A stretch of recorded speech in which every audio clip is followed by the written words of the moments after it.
ہم ہیں اس ملک کی غالب اکثریت، ہم نے ملک بنایا، ہمارے اندر جذبہ ہے اس کو بچانے کا، ہم افراتفری نہیں چاہتے۔ لیکن بات کا اصل یہ ہے، ادھر ماتم کی بھی اجازت، ادھر مسجد بھی بند، ادھر تبروں کے جلوس، ادھر قرآن کی تلاوت پہ پابندی۔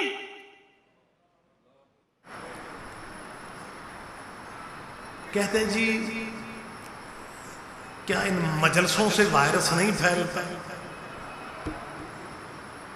اجازت نہیں دینی چاہیے جی، کیونکہ گیدرنگ جو ہوتی ہے نا جی اس کا اثر ہوتا ہے، اور یہ ایسا نامراد وائرس ہے، یہ سانسوں سے پھیلتا ہے۔ میں مسجد میں بیٹھ کے کہہ رہا ہوں، کرونا ان سانسوں سے پھیلتا ہے جن سانسوں میں علی نہیں۔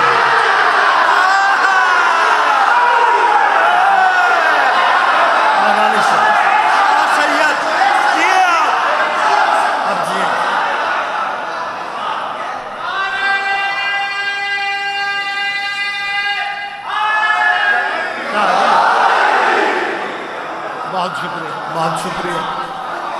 آپ جئیں، آپ زندہ و سلامت رہیں۔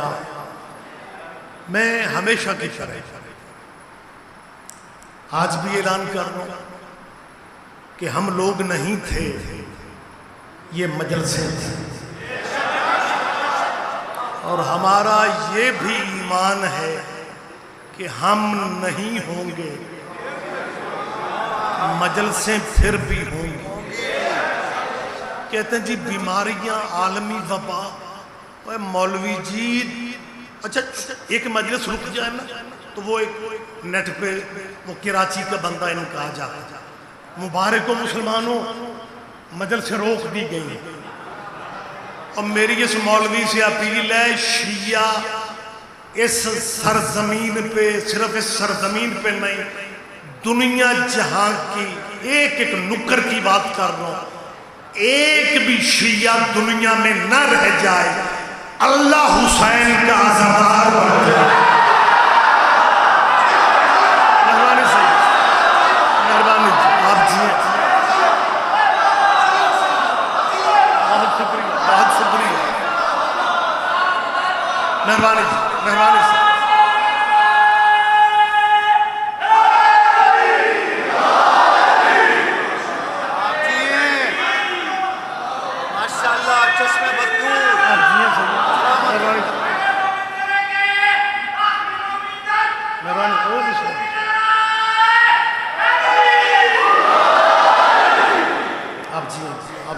سلامت رہے۔ بہت بڑی پلاننگ ہو رہی ہے۔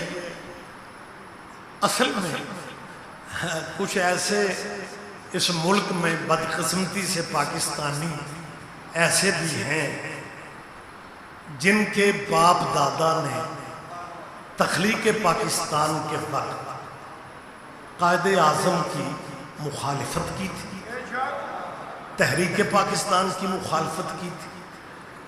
انہیں جیسے ہی کہیں سے اشارہ ہوتا ہے کہ پاکستان کے حالات خراب کیے جا سکتے ہیں، پھر وہ بندے میدان عمل میں آ جاتے ہیں۔ یہ ہر دور میں رہا ہے۔ اب بھی ایک بڑی سازش ہو رہی ہے کہ گلی گلی میں فرقہ وارانہ ماحول بنا میڈیا کے کچھ چینل بڑا بیسک کردار ادا کر رہے ہیں، اور اوکھے اوکھے سوال شیعہ نمائندوں سے پوچھے جاتے ہیں کہ جی آپ اسے مانتے ہیں، اسے نہیں مانتے۔ میں سیدھا سادہ بندہ ہوں، میں تو کہتا ہوں کہ ہمیں ایک فہرست بنا کے دے دو کہ ہم نے کسے کسے ماننا ہے۔ مہربانی سے روز روز کے رولے ختم کرو، ایک ہی دن ایک فہرست دے دو۔ تم وقت کے ساتھ بدل جاتے ہو، اپنی تاریخ تمہیں یاد نہیں ہے۔ تمہارے باپ داداؤں نے کہا تھا کہ پاکستان بنانے کے جرم میں شکر ہے ہم شامل نہیں تھے۔ یہ ان کے بڑوں نے کہا، مجھے ایک ایک نام لینے کی ضرورت بھی نہیں ہے، ویسے بھی ایک تو وقت نہیں ہے اور دوسرا وقت نہیں ہے. ہمیں آپ جی ہیں، کوئی بات نہیں، ہمیں مہربانی جی، مہربانی جی،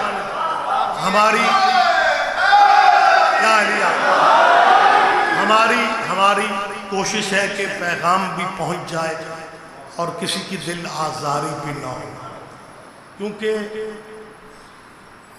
دوائیوں کا موسم ہے اور میرا خیال ہے کڑوی دعا جو ہوتی ہے نا، کڑوی دوا وہ کیپسول میں دینی چاہیے.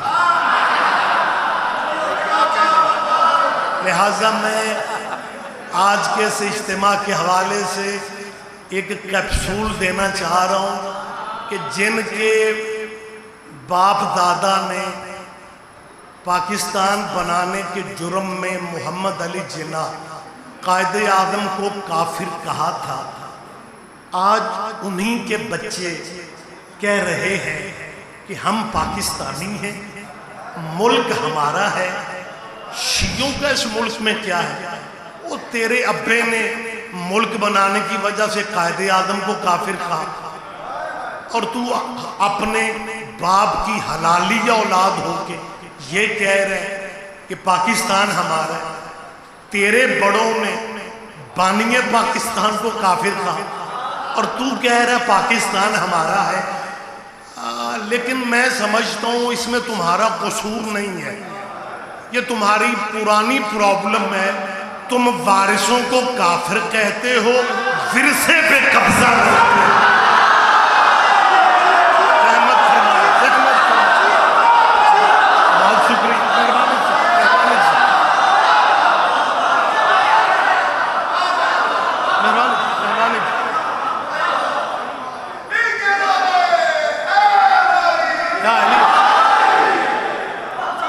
اجازت ہے نا کہ میں بات کروں؟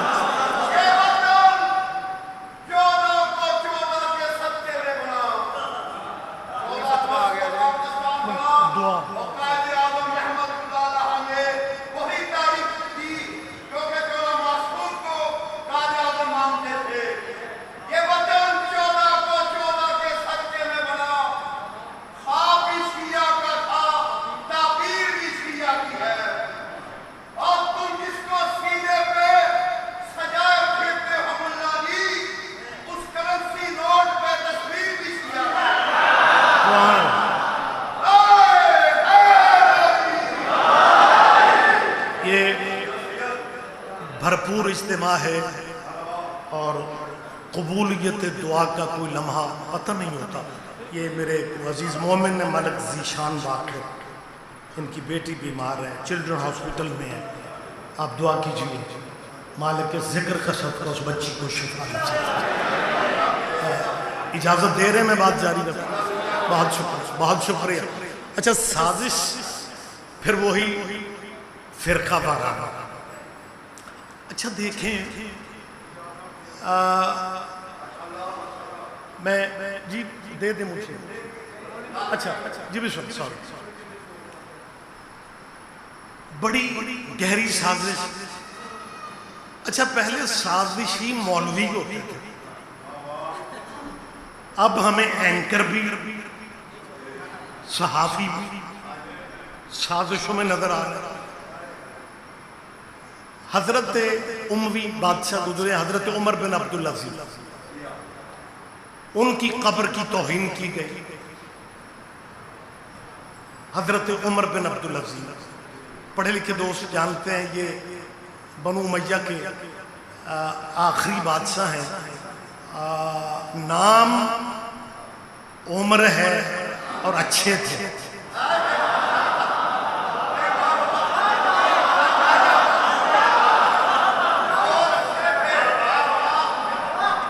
سارے نہ ہی سمجھو تے خیر.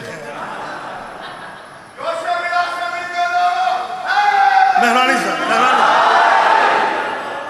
ملک صاحب انتہائی اپنی حکمرانی کے دور میں کمال مثالیں قائم کر گئے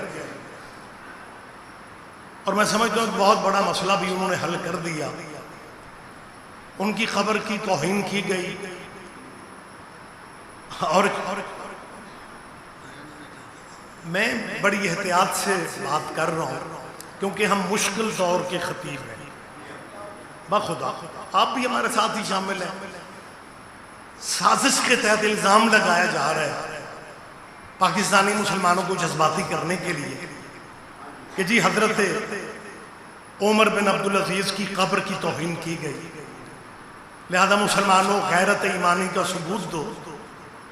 وہ ایک اینکر ہیں، صحافی ہیں، شاید آرٹیکل بھی لکھتے ہیں، اوریا مقبول جان، وہ ساری زندگی اپنے ابے کی قبر پہ بھی فاتحہ پڑھنے نہیں گئے کیونکہ اس کے مذہب میں مرنے والوں کی قبروں پہ جانے کی اجازت نہیں ہے۔